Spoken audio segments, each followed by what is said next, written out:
সাতক্ষীরার প্লাবিত এলাকায় নৌবাহিনীর জরুরি ত্রাণ ও মেডিকেল সহায়তা প্রদান। বিস্তারিত আব্দুল ওয়াহাবের পাঠানো তথ্য ও ভিডিও চিত্রে। সাতক্ষীরার আশাশুনিতে আকস্মিক প্লাবনের ফলে ক্ষতিগ্রস্ত ও পানিবন্দী মানুষের মাঝে জরুরি ত্রাণ ও চিকিৎসা সহায়তা দিয়েছে বাংলাদেশ নৌবাহিনী।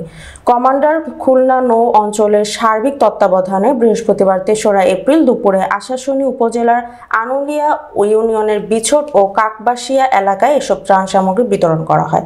এ সময় নৌবাহিনীর পক্ষ থেকে জানানো হয়, সংকটকালে জনগণের পাশে থাকা শুধু দায়িত্ব নয়, এটি বাংলাদেশ নৌবাহিনীর এক দৃঢ় অঙ্গীকার। সাতক্ষীরা জেলার আশাশুনি উপজেলার আনুলিয়া ইউনিয়নের খোলপেটুয়া নদীতে পানি বৃদ্ধি ও প্রবল স্রোতের কারণে গত ৩১ মার্চ ২০২৫ তারিখে পানি উন্নয়ন বোর্ডের পাওবো বেড়িবাঁধ ভেঙে কয়েকটি গ্রাম প্লাবিত হয়। আকস্মিক এই প্লাবনে চিংড়ি ঘের, বোরো ধানের ক্ষেতসহ বিস্তীর্ণ এলাকা পানির নিচে তলিয়ে যায়। ফলে অনেক মানুষ পানিবন্দী অবস্থায় দুর্বিষহ জীবন অতিবাহিত করছে। মানবিক এই পরিস্থিতিতে বাংলাদেশ নৌবাহিনীর জনগণের দুঃখ দুর্দশা লাঘবে এগিয়ে এসেছে। নৌবাহিনীর ত্রাণ ও মেডিকেল দল খাদ্য সহায়তা, চিকিৎসা সেবা ও প্রয়োজনীয় সামগ্রী ক্ষতিগ্রস্ত মানুষের মাঝে বিতরণ করছে। 500 পরিবারের মাঝে এসব সহায়তা প্রদান করা হয়।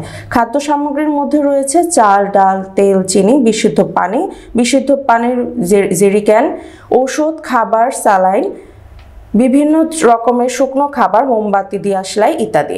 আশাশুনির এই দুর্যোগ পরিস্থিতি স্বাভাবিক না হওয়া পর্যন্ত স্থানীয় প্রশাসনের সঙ্গে নিবিড় সমন্বয়ের মাধ্যমে নৌবাহিনীর ত্রাণ ও চিকিৎসা সহায়তা কার্যক্রম অব্যাহত থাকবে।